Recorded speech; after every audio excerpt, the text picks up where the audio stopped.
in New York, beauty skincare brand. This is one of the convention. This is one of the conferences. They're talking about sunscreen. Around aging, such as wrinkles, age spots, and loss of collagen. So, sun care is more blending into skincare. If you want to protect your skin from. Okay, we're gonna come back to this, but I want to tell y'all what we're doing. But like I said, it's a beauty skincare thing. So you can build your own brand. I'm gonna do a video with all the information on my Grow It Now page. But look, I just wanted to show y'all that you can. They have like the manufacturers here and stuff. So if you wanted to be like the next big thing, you wanted to make your own bum cream. You wanted to. I want my daughter to do this. My youngest one, like really, she likes her skincare to have like to not contribute to acne, to do all this stuff. She loves her some Fenty too, though.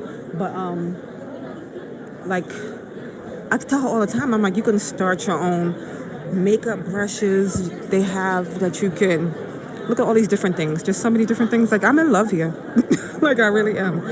Like imagine, and you can put your own custom packaging. They have packaging people here too. When I get home, I'll put the information for this, but they have like conferences so you can get information. I just did one for, they were talking about like eco-friendly, different things like that. But you can build your own palettes, all kind of different things. Private labeling, see, private labeling, custom formalization, and they have different products. Lip gloss, all kind of different things. Eyeliners, face masks. Like, look. Imagine this with your logo on it. Come on now. I got press-on nails, skincare, hair care, body care. Oops, sorry. So many things. This one is crowded. They must be good. They are Coswell, Korea. They don't have a lot of brown tones, but I'm sure you could get one. Oh, they go to free coffee. I'm like, where's the free stuff? But I don't need another coffee. I had coffee this morning. But before, when I used to be coming back this weekend, me and the youngest to go to Magic. Been to Magic in, look at this packaging, so nice. Been to Magic in LA. I've been to New York a few times too, but that's more retail. Hello. Just looking, thank you. They have custom packaging. Look, you can even choose from the applicators, the tips. Oh, this is so cool. Like I've never been to a beauty one. Like I said, I've been to the retail one because I've done retail, but I'm not like head deep into understanding and knowing. I'm gonna put whatever my shade is on and stuff like that. But like I said, my youngest, she's into wanting, certain things from the product. She wants it to be whatever for her skin and da-da-da-da-da. I don't have like those kind of, I have hyperpigmentation, but you probably could get like a skincare thing. Look at this packaging. Okay, look like the Van Cleef a little bit, don't it? That would be cute. Like, you don't understand how I'm like, wow. Because I thought like, the way everybody makes it seem to build a brand, like a lot of these are overseas, but a lot of these are in the U.S. But the way everybody makes it seem like it's so difficult, it's not. And they have 3 locations: New York, L.A., and in Paris. These are so cute. They have 3 different locations where they'll do the trade show at, and it's free to come. I'm not, like I said, I'm not in retail. I didn't have to show. I do have like a business license, but I didn't have to show anything for this. I just put down my name and my email and that I was interested in it. And they were like, come on. But look, okay. So, I gotta press the little button. But yeah, like all these different. So they'll formulate package development, quality management. It's a little overwhelming if you don't know what you're looking for, but if you are a beauty girl and you're looking to build a beauty brand, you're going to know what you're looking for. That's not going to be confusing. Look, who don't use a nose strip? And these are cute. Face mask, lip mask.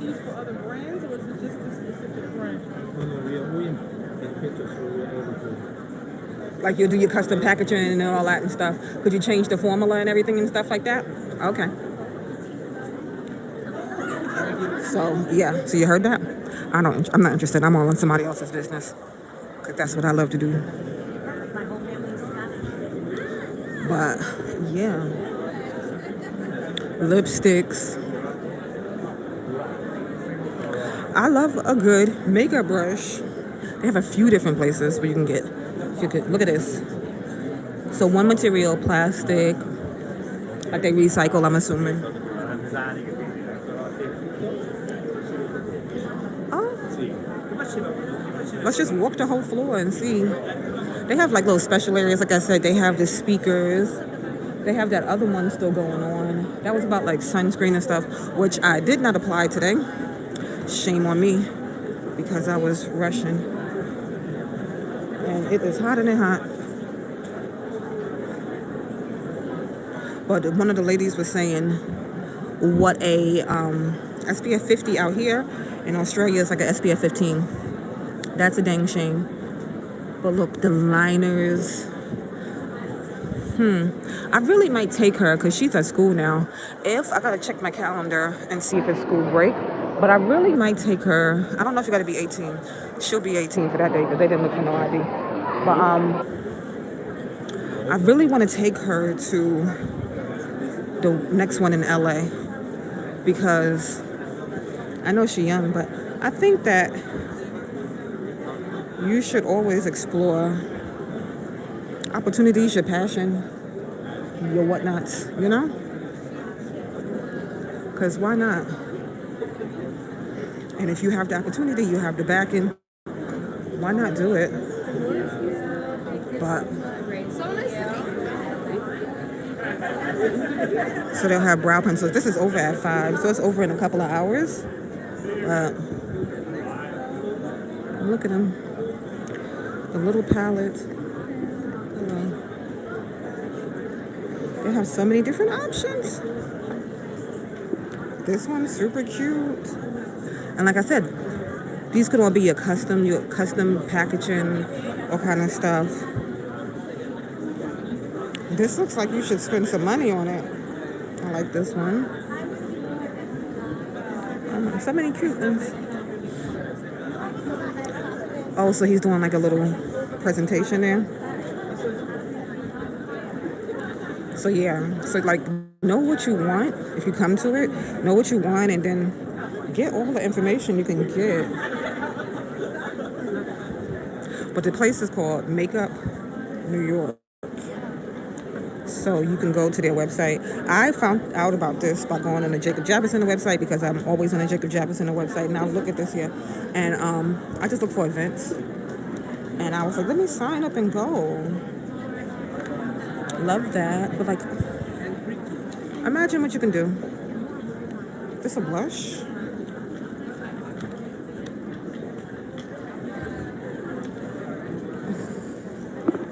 I'm like having the time of my life here. I could imagine. But you can get into, like I said, formulations, regulations, all kind of whatnot and stuff. Shipping, sustainability. They were talking a lot of good stuff in the other convention that we stopped in. Look how cute these are. Oh my God, is that a packaging you can do? I think you could do that packaging too. But you could do whatever. It'll cost more. That'll definitely cost a pretty penny. But this clear one right here, love that.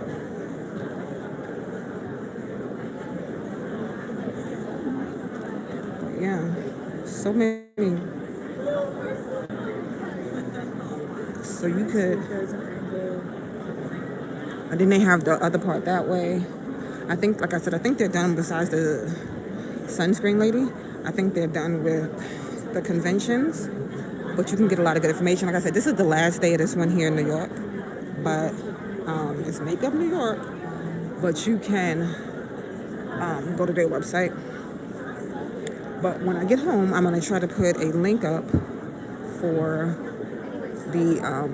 I'm trying to put a link up for it so that you can see and maybe see the list of exhibitors, stuff like that.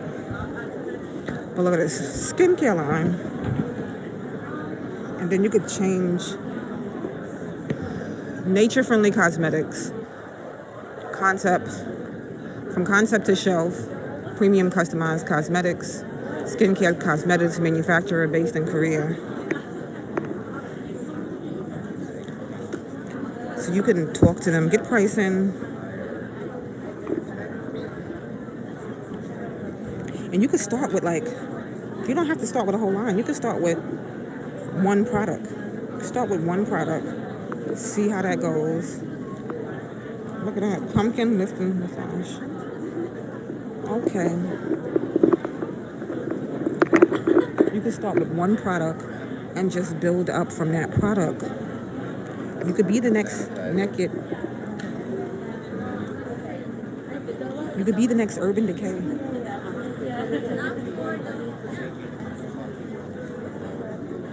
But let's go see if she's still talking about the sunscreen.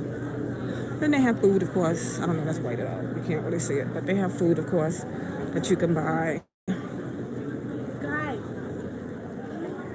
But let's see if she's still talking. But so many different places. Oh, see, they're talking about acne. Acne is a big thing.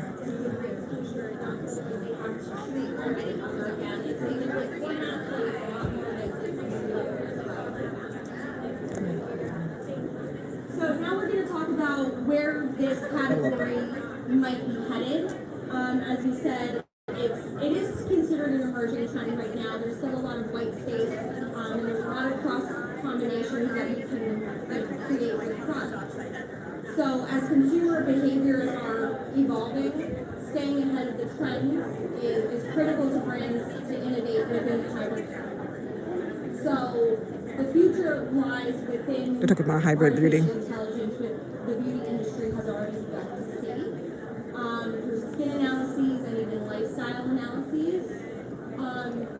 So as the interest for hyper-personalized beauty care products continues to grow, skin and DNA analyses could be that solution for creating hybrid products for individuals. So since not always a one-size-fits-all approach works, this is a great way to combine science with traditional beauty care ingredients and solutions to create these individualized approaches for the consumer within their hybrid products. So as beauty product personalization can offer several benefits to consumers, this includes improved efficacy and a better overall experience when using a product. By using products that are tailored to specific needs, consumers will see faster and more visible results, which will obviously result in more satisfaction within using the product and the brand in general. So as interest in the hybrid beauty products continues to grow, the goal for the consumer tends to remain the same. They want efficient and convenient solutions. They don't want to feel like they need to spend a ton of money on these, so we want cost-effective solutions for them as well within our hybrid beauty products. And then we, of course, always want to look for a sustainable solution when creating a product for our consumers, as that is top of mind as well. So looking at these trends and keeping this top of mind, even as the social trends and demands change, focusing on these 3 key points will allow us to move quickly as the trends are changing. So thank you for your time today. My name is Kelsey. Croda is at G22, and we have a lot of great hybrid formulations for you to experience yourself, where you can see these concepts kind of come to life with makeup and SPF and so on and so forth. So if you have a moment, feel free to stop by and learn more about our products. Okay, so that was good because if you are starting a brand and you want skincare, you do want something that is going to be formulated to work better, work faster, because you want a solution, not just a continuing product. So like I said, if you're looking for a beauty product, their name was Coda. So Coda does that. Like CEO, what was it, YDA? Anyway, I'm gonna try to put the link so you can see the list of vendors and different things. And yeah, but skincare, ton of masks. I love a good mask. But look, melting mask, lift firm, all kind of different masks. And again, you can activate these. You can put these. That would be your brand. Why did it get so blurry? But that would be your brand there. But let's go look at the other side.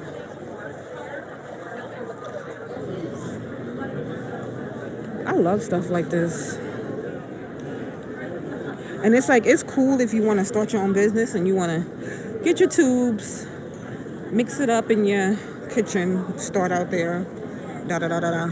But if you can start out this way, like I said, start out with one product, one really cute kick behind product, and like, shoot, do some lives on TikTok.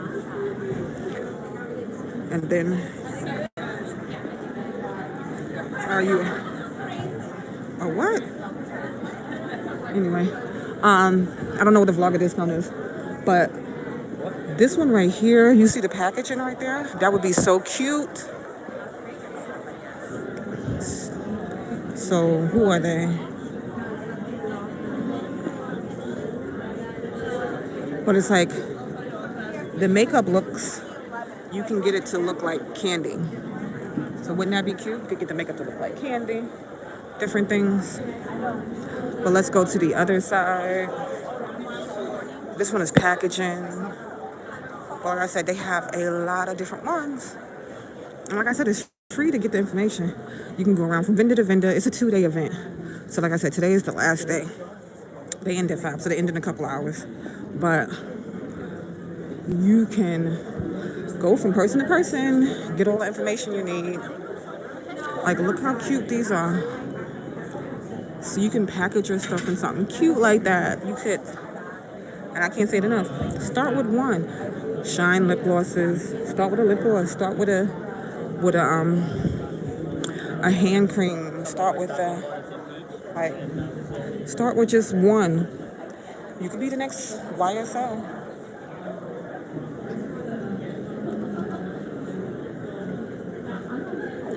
Cherry picking. But yeah, just a lot of different ones. So I'm gonna try to walk slow so you can see it all. But I think this is great. So they do packaging, cosmetics. He do eating.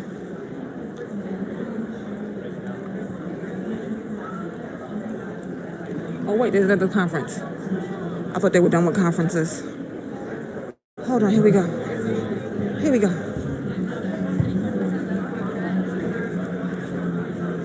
So who's speaking now? This is different than the other one.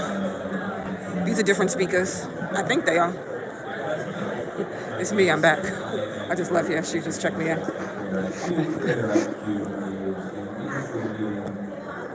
Thank you. All right, so let's see. Brands, including many brands in beauty, skincare, and fashion spaces. In that capacity, we help these brands grow, manage, scale, and measure their influencer marketing programs. So, in my capacity as Director of Research and Insights, I am in the data all day looking at what is trending on social media, what influencers are talking about, which brands are resonating across all of social media's hottest channels. So in the conversation around technology and beauty today, I want to talk about what we're seeing, what brands are mastering influencer marketing in this area, and then some of the trends that we've seen from beauty within H1 2024. So one kind of caveat for this conversation is that for as much as Layla talked about brands that are really on the cutting edge. I think the conversation, as we see it playing out in social media, is really revolving around science-backed skincare and clean beauty. And So the many other place of is just talking about that. the top performers that we saw in H1 2024 from the key metrics that we assess were relatively new brands founded in the last 5 years or so that are focused on vegan, cruelty-free, or other natural products. And this is often either adjacent to the science-backed sector or coming from that sector directly. We're also seeing more of the terminology from that sector come into the mainstream. So if these brands are not necessarily leveraging some of the advanced technology that was mentioned in the first part of this presentation, we are seeing an increased focus on emphasizing the scientific aspect of these products, emphasizing the personalization aspect of being specialized for your skin, your face, and additional customization. And I think that speaks to one broader trend within the industry at large, which is the continued convergence between cosmetics and skincare, and how these brands are continuing to tap into consumer and creators' preferences for skin-friendly cosmetics, which often proves a path to growth across our key metrics. And on that point of key metrics, I want to get into exactly what those metrics are that we're talking about. And we'll see this a little more in the rest of the presentation, but we're mainly going to be looking at engagements, impressions, and earned media value. Earned media value being a reflection of virality, desirability, and how many people are talking about you and how far your brand or product or message is reaching on social media. So when we talk about top products in H1 by earned media value or EMV, what we're essentially talking about is how many creators are mentioning you, how many followers do those creators have, and how is that resonating individually with posts that mention that brand or that product. So we see something that I haven't seen in my 8+ years of following the space, that top products and trending products for cosmetics brands are emphasizing both skincare and science rather than traditional makeup categories. So we see CoverGirl, which was up 86% year over year in its earned media value, is actually being led by a product called the Simply Ageless Skin Perfector Essence Foundation, which if you think about it, doesn't sound that much like a traditional cosmetics product. In the same way, House Labs, which fancies itself as a science-backed brand at the kind of nexus of cosmetics and skincare, was founded by the Trichome Skin Tech range, which obviously has tech right in the name, tries to focus on the brand's technological background. And that was responsible for over 20% of the brand's earned media value total within H1. So we're going to go quickly here and talk about some of the brands that we see resonating the most. We have both can you see that? year-over-year growth from January to July you can't see across it. some of these key metrics, as well as key moments for these brands. So when we're looking at CeraVe first, one thing that I want to keep in mind throughout these 5 brand spotlights that we're going to present is the role of TikTok and how TikTok's earned media value is continually outpacing the earned media value of brands as a whole. So CeraVe has long been a player in the clean and science-backed skincare space. What we're seeing is that because of that relative expertise as kind of a forefront brand in the industry, they're really able to capitalize on momentum around their campaigns. So what we're measuring here on this graph is engagement, and we see engagement around CeraVe spiking when they run a concerted campaign that's usually mobilizing their community on TikTok. In a similar way, we have The Ordinary, which is obviously putting science front and center in all of its marketing, all of its products, all of its brand identity. Notice again the discrepancy here between a 50% year-over-year growth in earned media value and a 123%, so more than double of that growth in TikTok alone, as well as growth across engagement, impressions, community, and content volume. So here we're measuring earned media value, and we see that The Ordinary tends to see more momentum around its product launches rather than its campaign strategy, as we are seeing with CeraVe. When we go on to Dr. Dennis Grove's skincare, we see again that discrepancy between TikTok earned media value and main earned media value. We also see, as we're looking at impressions, which is just about number of eyes that are on posts pertaining to a given brand, that the Sephora Savings event and that further crossover between a traditional cosmetics event, something where a lot of eyes in beauty are located, and this science-backed skincare brand is really responsible in a massive spike in impressions for the brand. So if you're looking at January 2024 there, around 20 million impressions in that month. Just being featured in the Sephora Savings event alone and what that does for the brand's online profile triples the impressions in a month that the brand is getting. And obviously there is a fall off after that if you can't sustain an event-based strategy on that level month to month. But that did overall raise the brand's profile, make consumers and creators more aware of the brand. For color science, we see another more product-based strategy when we're looking at impressions, and we also see the impact that single creators can drive. So in this case, we're looking at Kenner McClellan, who's a TikTok star, fueling hype for the brand via a product comparison series where she's looking and comparing different products between brands. And again, I want to emphasize that we have a quadruple times growth there for TikTok EMV versus regular EMV, and that's showing really the main channel on which new consumers and new creators are learning about these brands. And then we see a similar growth in May, not as pronounced, when the summer skincare season kicks off. Finally, with Obagi, we see, again, this is a smaller brand relative to some of the others that we were looking at when we were looking at that graph of impressions, that we're still benefiting here from micro-scale content trends, summer giveaways, product launches, other things that are capturing attention within the skincare space, the skin talk space on TikTok in particular, and creators continually looking for that science-backed advantage.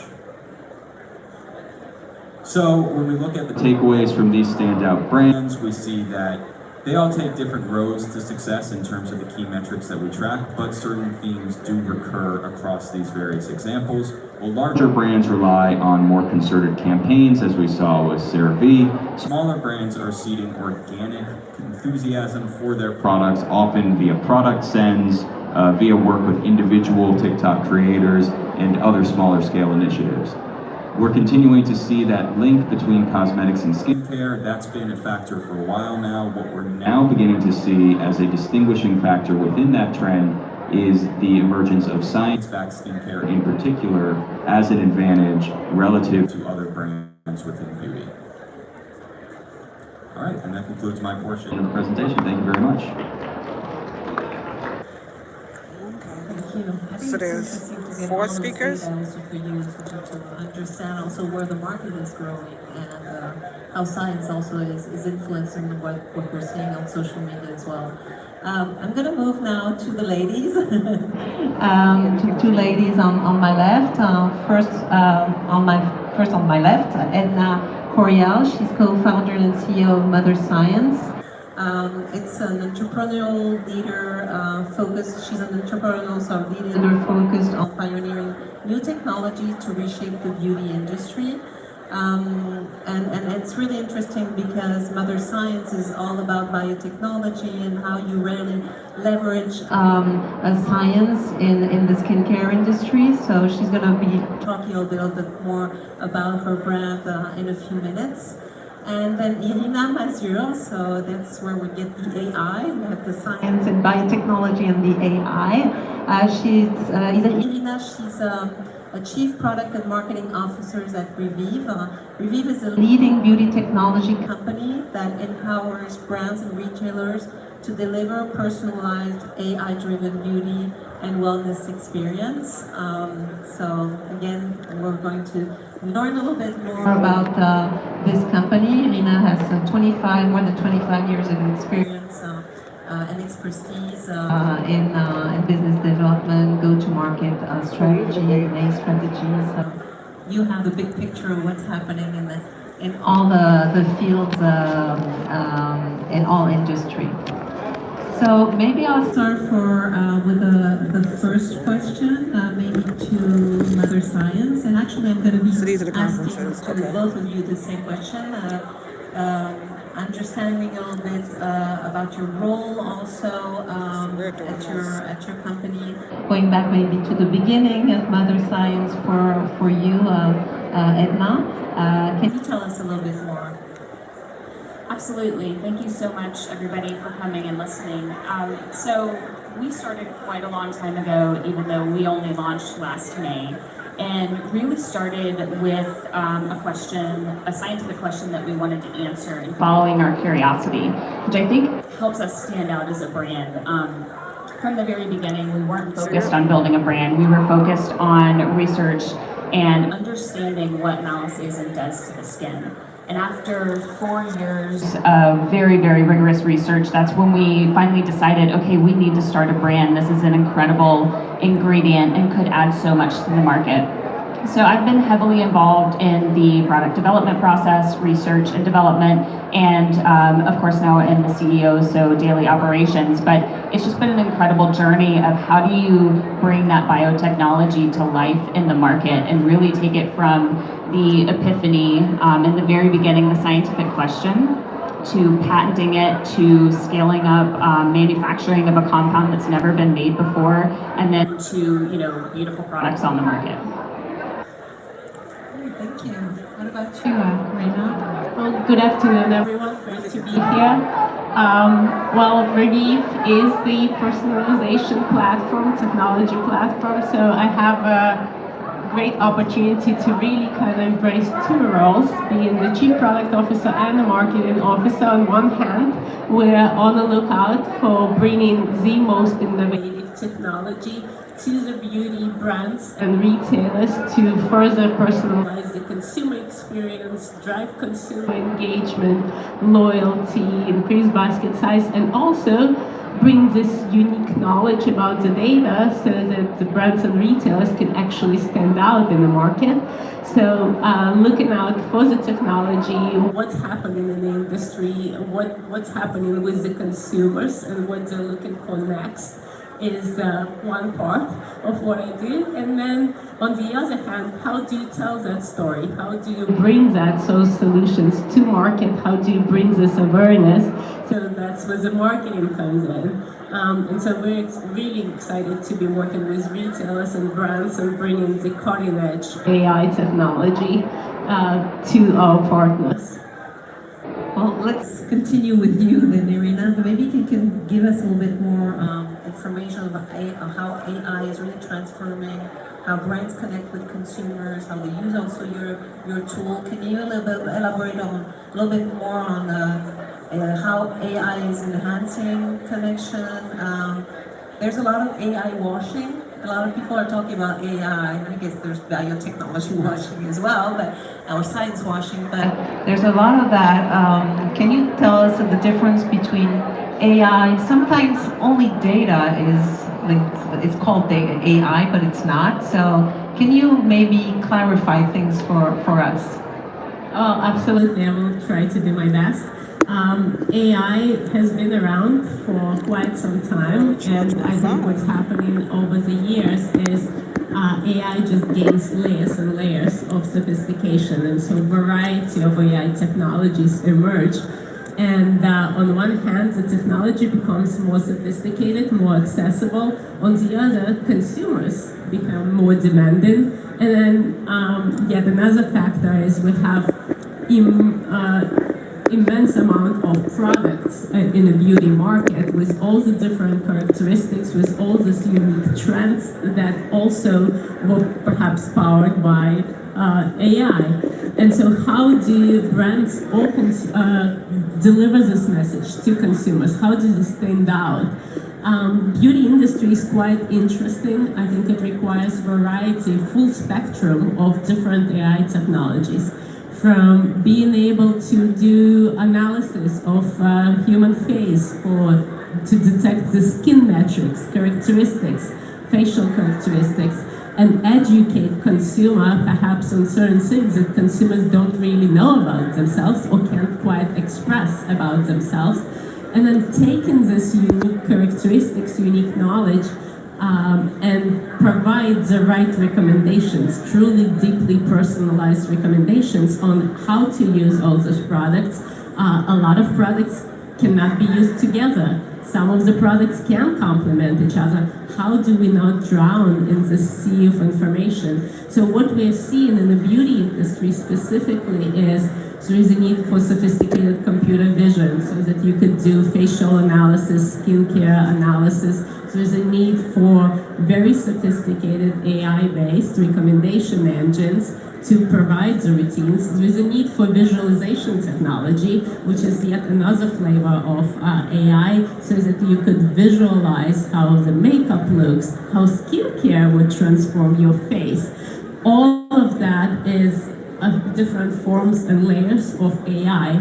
And to your point of data, there is a lot of technology available in the market right now, especially with the latest trend on Gen AI, where it became available to the consumer. Well, I always say knowledge is power. Well, what is data? Data is that knowledge that gives you power. Without that unique data about your consumers, about your products, about your catalog, we will all be the same. You will not be able to differentiate. So it kind of goes in a circle. On the one hand, you need technology to create this personalized experience. That technology, in turn, produces additional information about your consumers, about your products, about your market, so that then you can build even more sophisticated approach as you transform next. So it's a more global and ecosystem than with the consumer. Absolutely. And it goes like in a circle and It's coming almost back. a cycle of life, Yeah, right? You the need the cycle. foundation, and then you continue building on that, and you bring additional layers of technology. Can you tell us a little bit more about your tool and some examples of AI in action? I know you've been working a lot with brands, creating their own apps, like the pictures that we're seeing right now. Can you explain a little bit more how it works, what can be expected for Okay, so brands basically, when they work with a if you're a brand, you tool can from work with them to and get like an AI there is a little program video I would that'll like to show how see your if we can skincare or your makeup will affect the person. So like, you know, So when we you can like click that on the ones when you video. try it on glasses and stuff like that. Well, actually, Oh, before this that, one first then. yeah, before that, so perhaps a little bit about who we work with. So we do work with the retailers and brands across the globe. It is important to recognize that as we work with the customers across the globe, there's different aspects of what it takes to make the value proposition personalized to that consumer audience, to that market, and we have this deep understanding specifically of that. Just a few examples of what our solution does. I'm not going to read the numbers for you. You can see it So here, but she's saying the growth that you their can numbers you can have, see a great but mix of brands, and it's significantly increases conversion rate, basket size, just yeah, like overall over order value, 200% and conversion actually brings increase significant amount when using the of AI unique program data in your brand. otherwise not accessible, which allows you to differentiate. But if we click next, and I'll be talking throughout that, what we really power is the consumer journey for skincare, for makeup, for hair care, and we help our brands and retailers, on one hand, to tell their story, deliver their message the right way, educate the consumers, but we also help consumers to better understand themselves through analysis of their skin, to better understand So you can use the AI like what their that. skin tone is, whether or not they have wrinkles, which kind of wrinkles, where, what skin concerns they have. Perhaps there's acne concerns or things of that nature. It's interesting to see that if you ask consumers what problems or what challenges they might have with their skin versus you do their analysis, the opinion is quite different. So a lot of times it's both opportunity to ask and better understand consumers, They do fashion, and too. at the same time to educate consumers so that they can make more informed choices, more confident decisions. When it comes to makeup, as all of you know, it's extremely important to be able to visualize the product as you're trying, to be able to do that in any environment of your choice, whether you're doing it in store, online, try, see, get some inspiration, see how the looks are coming together, and it needs to be done with a very sophisticated approach, true to life, realistically bringing justice to the brand. So that is what we do, and then all of that information that is being collected is then wrapped into ability to present recommendation about here's your personalized skincare routine for day, for night, for evening. Here's your makeup routine and the colors that match your skin characteristics, your facial characteristics, things of that nature. So it really allows the brands and retailers to create deeply personalized and engaging experiences. Yeah. Great. Well, thank you so much for the explanation. I'm going to move to Edna right now. And Edna, so you launched a product and you're a biotechnology-driven company. Can you maybe explain a little bit more about this malacésine? I have to read it to make sure I pronounce it correctly. It's your proprietary ingredient. How did you develop it? How did you end up working on that ingredient? Yeah, tell us a little bit more about this journey. Absolutely. So it all started with an epiphany from one of my co-founders who just had noticed some changes on her skin, went to the dermatologist and found out they were harmless, it would go away on its own, but she was just so curious. You know, I'm seeing these lightening of dark patches on my skin. Could that be used for hyperpigmentation? And so that started our journey of massive amounts of research and development. And, you know, really true to the story, we were inspired by something in biology and then used cutting-edge technology to help develop it. And so it's been an incredible journey to take this compound that is made by the skin microbiome and something that is such a powerful antioxidant and then bring it to the skincare market.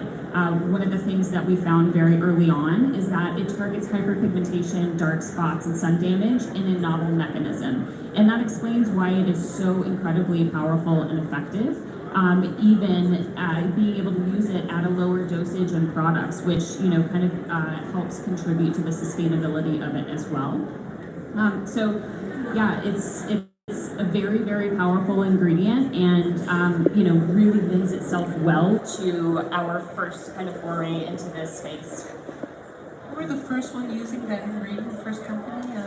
We're the first and only company, so we have built what we kid around and say is an IP fortress around malacésine and any other related compounds. Never heard of So malacésine. no other company can use it for any purpose whatsoever. But that also brings a lot of challenges of no one has ever made this compound. How do you even scale up and commercialize this? But it's taken so much cutting-edge technology, amazing minds in the industry to kind of help get us to where we are. Great. We've been seeing science-led brand surge on TikTok, and also a lot of scientific influencer that we're seeing on TikTok and on social media. Your brand story and messaging are really firmly rooted in science. So, and we're seeing a lot of scientific narratives when you look at their website, and even the packaging is very scientific. It's at our booth if you want to have a look at it. Was this, you know, always your intention? Were you led there by consumer? How you ended up with the platform you have today? Yes, so we are very deeply rooted in science as a brand, really fueled by scientists, and that's what started this entire journey. So it was always going to be scientific messaging as much as we can, and we found that consumers are really excited about that. They are very excited about a proprietary ingredient. They get very excited about the results that they're seeing, and they want the knowledge. They want to understand, how does malacésine work? Why is it different than other things on the market? And that's been, the best thing that I've seen is just the consumer education and their thirst for knowledge around not only what we are bringing to the market, but around everything that's on the market. And talking about science is one of the things that I enjoy the most, and I would say that a lot of people on the brand feel that way as well. So you, with Mother Science, I know you've been receiving a lot of awards, and congratulations, that's great. And you gained a lot of recognition for your products, and also has your research published in medical journals. Where do you go from there? What's going to be your next step? Is it going to be a new ingredients, or maybe still working on that ingredient, expanding? How do you envision the future of Mother Science? Yeah, absolutely. So there are so many things that Malisazen can do, and really exciting products in the pipeline and on the horizon for us to just further show off its capabilities for the skin. But we also have a portfolio of other ingredients that we've patented and have been working on for many years. And so very excited to continue exploration into other ingredients as well, and pair them together and really see those synergistic effects. My question is the same actually for you, Irina. You've been, this tool that you're using is great. Where do you move from there? What are going to be the next step of development for this tool? Well, we're going to continue to focus on deeper and deeper personalization, but first I would like to kind of build on what you said earlier. I think one of the areas that we will continue to focus on being able to really connect the brand story to the consumer. The concerns that the brand addresses, this new ingredients, how to understand that, and even the topic of, for example, hyperpigmentations that you were mentioning. A lot of times people are not aware that they have that. Well, with computer vision, we're able to detect early signs of that and then tell the story and map it in a more sophisticated way. So we have this concept of brand philosophy and brand philosophy communication, so we will continue to evolve that. But what overall we're seeing AI going is this trend of beauty fusion. So people are starting to think about personalization in a new additional ways, connecting it to mood, to feelings, to other sort of emotion, perhaps to events. So it kind of starts to bleed the lines. Even the questions around the makeup is no longer about what colors are right for me, but rather I'm feeling happy. What colors would be good for this day versus that day, or I'm doing this and this, or I'm wearing this outfit. And so consumers are starting to communicate their needs in a very different way. And so we will be looking at additional layers of technology to allow for that level of personalization. We'll also look further into deeper understanding and more granular metrics. Kind of looking at a variety of different concerns, like acne, for example, has been a topic. There is a variety of different layers that we could detect. And more and more, just how we could spread the technology and make it more accessible across all the different channels, be it for the social media and make it easy for TikTok use or any other emerging social media platforms, as well as in traditional, so to speak, retail, online, or in store. Let's answer the next question, Liz. Where do you see the future of the beauty industry? How biotechnology or and AI is going to influence our industry in the next 5 years? And I'll ask the question to Edna. Yeah, so I think that making the science that really drives biotechnology more accessible to brands is going to fuel this growth that we're seeing in new active ingredients, and that's something I'm so incredibly excited about. What really fueled the development of Malisazen and Mother Science was being able to have genetic analysis of the skin after Malisazen was applied, and really being able to dive deep into hundreds of samples, looking at 22,000 genes per sample. That kind of data, and making that accessible to smaller brands, is just going to fuel this innovation that is going to be incredibly exciting, of a lot of new active ingredients and a lot of different ways of approaching skincare, hair care, makeup, things like that. it seems we're going to go towards high precision skincare technology. Well, thank you. I'm going to take questions from the ground if there are some questions. So I think yes.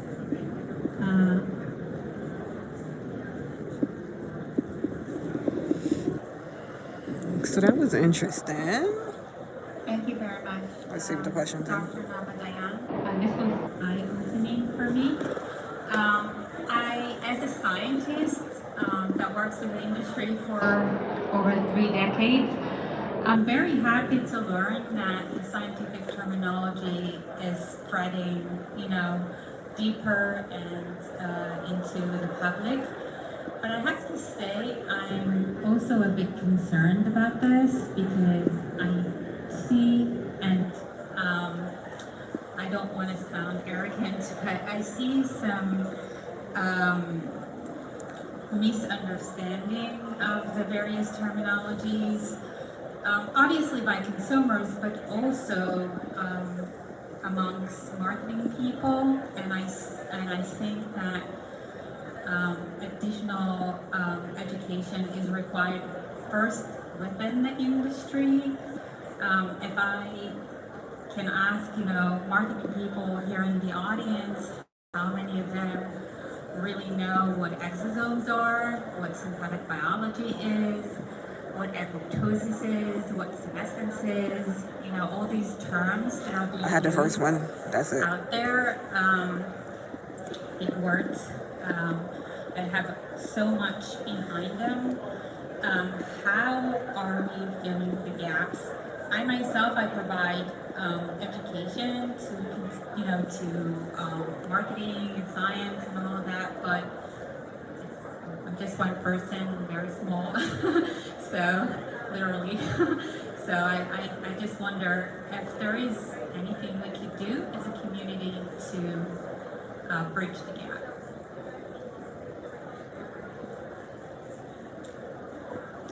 Sure. So I think it's a great point. It's incredibly important to have such a clear understanding of whatever you're bringing to the market and how that's being explained, not only from a brand perspective, but how other people are talking about the brand. It's something that we've been incredibly cognizant of as a group of scientists and even having outside advisors. It's very important to us. So I think it's a great point and something that I'm seeing in the industry, that more brands are doing their very best to make sure that the information that they're putting out there is very clear. I think also brands being backed by data that's been published in peer-reviewed journals is really important. We've had our data published there as well. It's a very rigorous process, as I know everybody knows, and having other brands that are kind of taking that route as well, that just shows that their data has been validated, is really important. If I may add to that, from a technology perspective, I think Gen AI specifically adds this layer and ability to make the knowledge more accessible in context. So a lot of opportunity for various flavors, both conversational AI, to bring in certain definitions, educational pieces, which usually used to be quite tedious work, to not even collect the data, but package the data and deliver. So that's becoming more important. But again, it will still come back to having that data as a source, and that's where the brands and retailers could stand out in making sure that they have their definitions, their message, their educational materials and content ready, and then Gen AI can take over and making sure that it gets delivered in context of that interaction at the point of transaction. Just from an educational standpoint, in assessing social media, we do see creators serving as a resource for consumers who are just breaking into skincare or beauty and trying to learn about some of the principles behind those brands. Now, I think you would be right, or anyone would be right, to have some skepticism towards social media as an educational tool, and it can certainly go both ways, but I think there are examples of people with that scientific training who are out there saying, don't be fooled by the pseudoscience, don't be fooled by the false messages. this is what you need to focus on for your skin, this is what you need to focus on for brands that are actually getting this science right, and these are the products you can look to. So I think that consumers are actually becoming a lot more discerning about this, and there are corresponding resources that social media can provide in order to further that education. Thank you. That's a great question. See? Thank you so much. I think we're over for this session. We've been doing that more than 45 minutes. So thank you so much. I really enjoyed this session. Thank you for the speakers and for your answers. It was only 45 minutes to go through all this very important trend we're seeing right now with this beauty industry. Thank you. And science and technology. Thank So that you. one was informative too. See, the thing is, like, starting a beauty brand is more than just getting the product. There's like so many elements and stuff like that. So listening to it, for some people, I don't know, I like it, but can be a little like womp womp womp. But it's good to get the information with, we're talking about data-driven social media, AI, all the different concepts and stuff that can go into it, which I think it's cool. But anyway, what's that? Oh, look at this. So eye roller massager. Hello. Good, and you? Oh, so okay. So yeah, so many cool things. So you can get products for treatment, like those are like actual machines. You can get. It's just so many. Cosmetic group. You heard her what she said? She said, "Ooh, cosmetic group. They give a lot of free samples. Let's go." That's what I was wondering. What they're gonna be doing, samples and stuff. I haven't really seen lots of people, but I haven't really went to the tables and talk with anybody. I'm just showing y'all around because, like I said, I'm not that well versed in makeup like that. Like I'll put it on my face, but like the technology of it and the formulation and all that good. I would have to do like some research. But I think for my daughter, I really think this would be a good idea for her to look into, even though she is young. But everybody starts somewhere. But look, there's sunscreens and stuff.